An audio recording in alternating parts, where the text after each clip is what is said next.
Amos Mallory was, I'd been told, an eccentric, a creature of particular habit and routine whose needs were simple and simply met. I'd been working at the Silverlink Retirement Community Complex in Everfield for less than a year before I was transferred to the E-Wing. That was where the luxury suites were situated. Silverlink was no ordinary nursing home, no musty hovel where the sick and elderly were left to die in a dirty room smelling of urine, no rattling tenement in the shadow of that metal monster on the hill.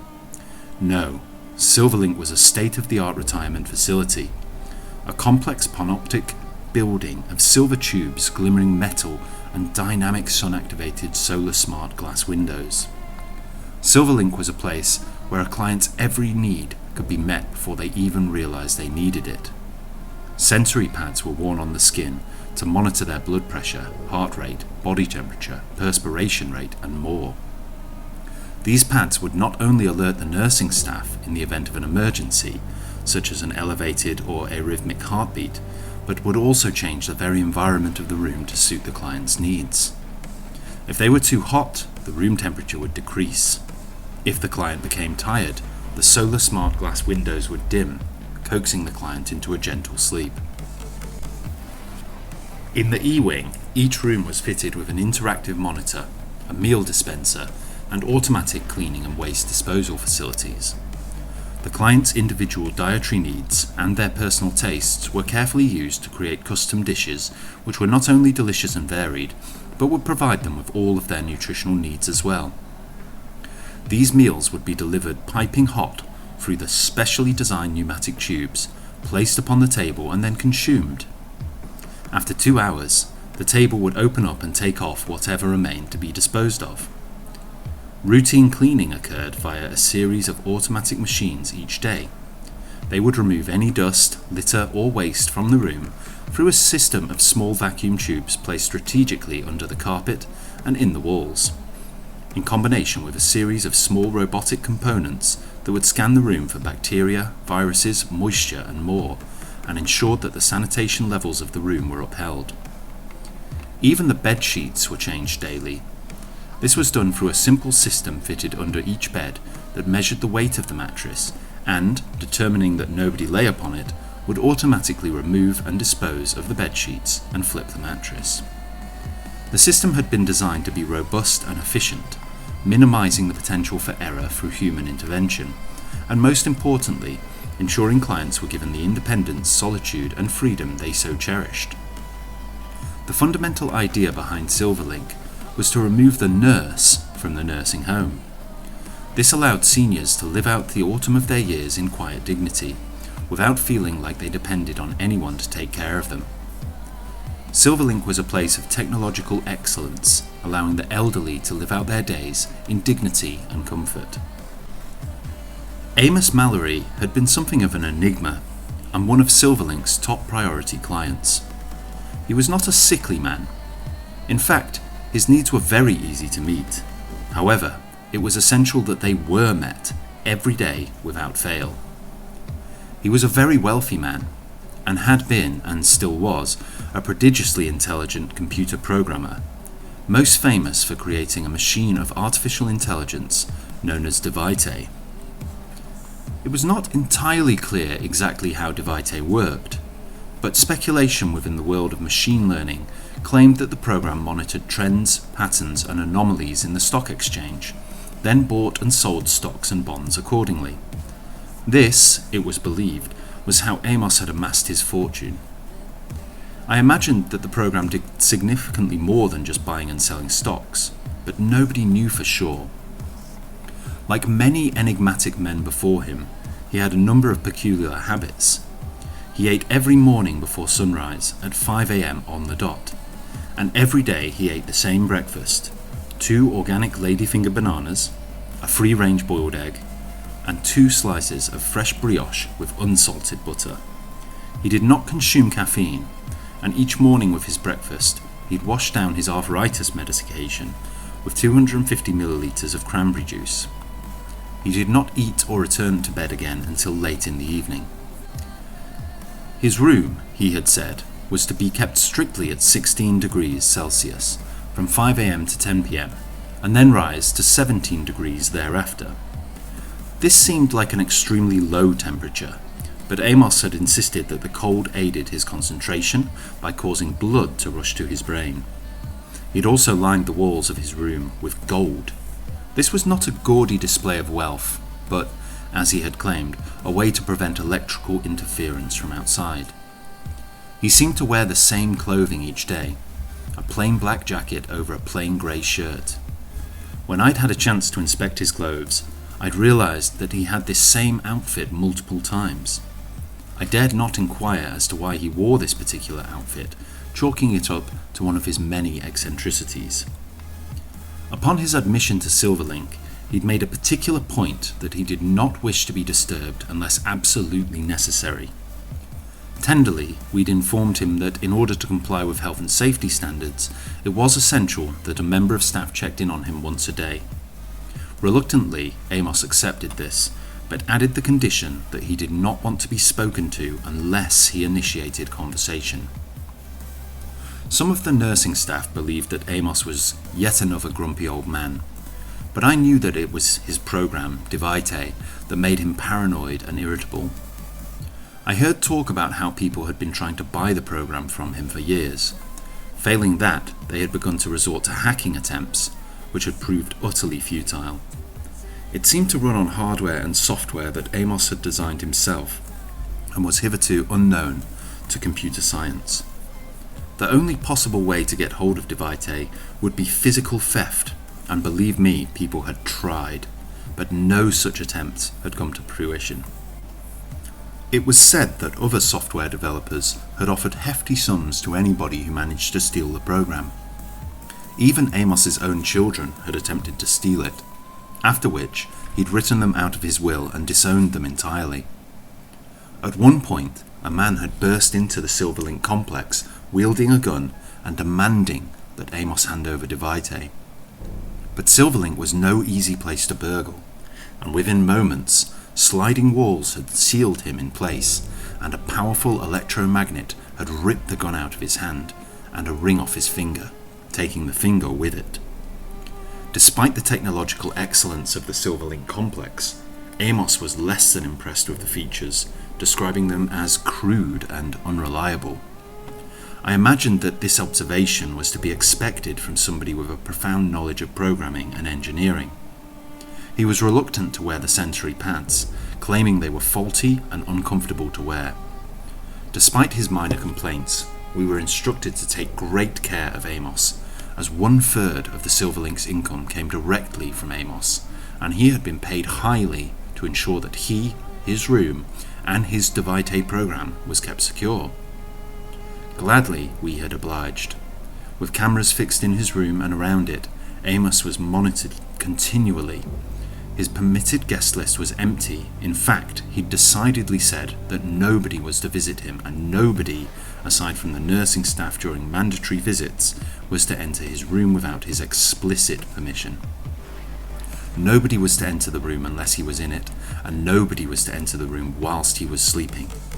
None of the other guests were allowed within 5 meters of his door, and to approach without permission would set off an alarm and cause the sliding walls to activate, sealing the would-be thief in a cage. After my transferal to E-Wing, I'd been given specific instructions to monitor Amos, which I did dutifully. The job was relatively easy. I'd sit and watch him through the camera from the safety of the security room. He'd spend hours sitting at his monitor, keeping an eye on his Divitiae program. He'd stay there from morning to night. In front of him, the monitor glowed in a dark green hue. I often wondered what could possibly transfix him so intently to the monitor, and how often the program needed to be tweaked and tailored. If rumours were true, the program needed no supervision at all and could make trades without any external input. A valuable commodity on its own, worthless if it were ever duplicated. His heart rate, body temperature, and other vital signs remained healthy, rising and falling throughout the day and night, as would be expected. Each day, around 7 p.m, I'd walk down to his room and open the door. I began by simply popping my head in, which he'd simply ignore. Then, as the days progressed, I'd step entirely into his room. His attitude was entirely indifferent. Nothing seemed to detach him from the screen, to which he was resolutely fixed. I never ventured to say a word to him, as had been instructed, and it was perhaps for this reason alone that he had not demanded a new orderly to check upon him. Eventually, I would enter the room entirely and pace gingerly towards the back of his head, checking about the room, ostensibly to make sure everything was safe, trying desperately to get even the slightest glimpse of the Divitiae program. I tried to suppress a shiver as I tried to poke my head around the side of his and see what he was hiding, but to no avail. He seemed to be hunched over the monitor in such a way that only he could possibly see it, and to invade his privacy would only lead to me being removed from the crucial position of monitoring him. I couldn't lose my position. I'd worked too damn hard to get this close to him to fail at the final hurdle. After training for years as a nurse and working so hard to get this job, after finally being transferred to E-Wing and being put in charge of monitoring Amos Mallory, I couldn't just hack into a database somewhere and create the fake credentials I needed. Amos would have figured that out. No, if I was going to do something dishonest, I had to do it honestly. Soon Divitiae would be mine, but only if I could get into his room at night without waking him, and only if I could escape without being detected. One night, I watched as the solar smart glass windows began to dim, and the LED lights dim with them. Amos sat still at the monitor, his dark silhouette against the light of the screen, until it switched off automatically, as it did every night at 10 p.m. In just 1 hour, it would be time to act. Earlier in the day, I'd switched his evening medication for a light sedative, one which would put him to sleep long enough for me to enter his room, steal the Divitiae program, and escape without a trace. I switched off the camera in Amos's room. It showed nothing in the darkness of the room after 10 p.m, so if anyone were to see me hunched over the monitor after this time, they might sound the alarm. I rigged the cameras outside of his room to play on a loop, which showed nothing untoward, and made my way towards the room. Quietly, I punched in the security code, slipped the key in the lock, and crept inside. Tiptoeing towards the monitor, I fumbled for my torch. As light flooded the room, I reeled back, falling down as I did so. Amos sat at his monitor, hunched over in the same way as he had been earlier in the day. I spluttered, rising to my feet, apologizing for the intrusion, and desperately trying to scrape together an excuse. There came no reply. At once, I steadied the torch and proceeded towards Amos, who sat so rigidly in his chair. I reached out, turning his chair around. His face, hands, and body were entirely desiccated. His skin was taut and dry, and he had taken on a jaundiced hue. The Divitiae program had been running automatically, building up his fortune and paying for his accommodation, whilst the faulty sensory pads had transmitted the same data over and over again. His meals had gone uneaten, his bed had gone unused. He'd been dead for months.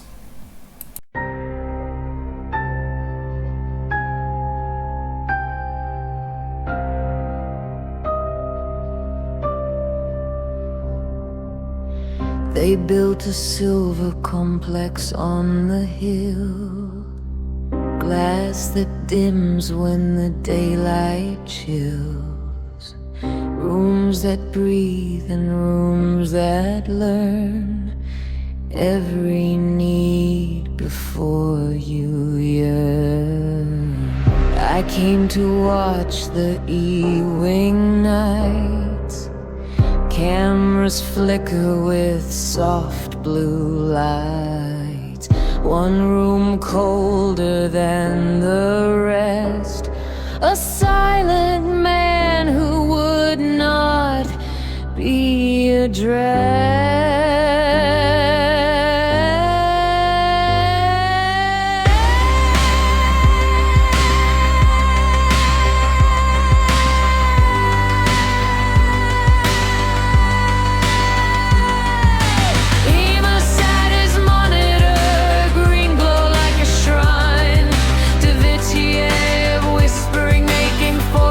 Out of time, money was his bread, his butter.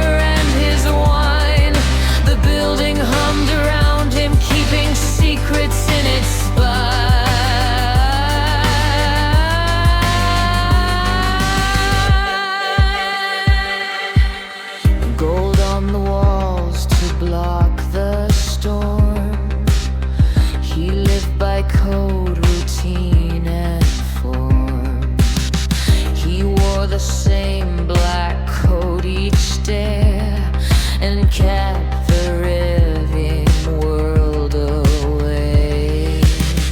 The sensors read his pulse and breath, but data lies in the face of death. They said, don't speak, don't interfere.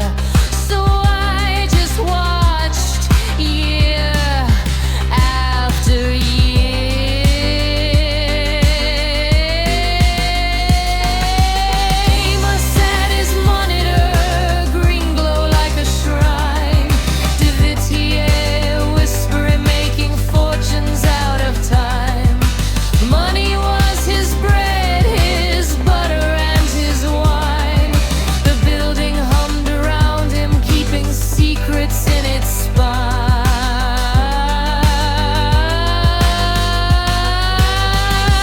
But the capes stilled my fear.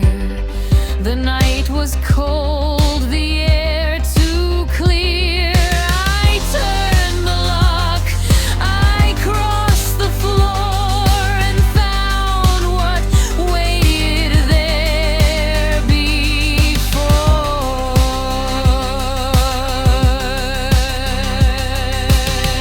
He sat the same, his face like stone, trading fortunes all alone.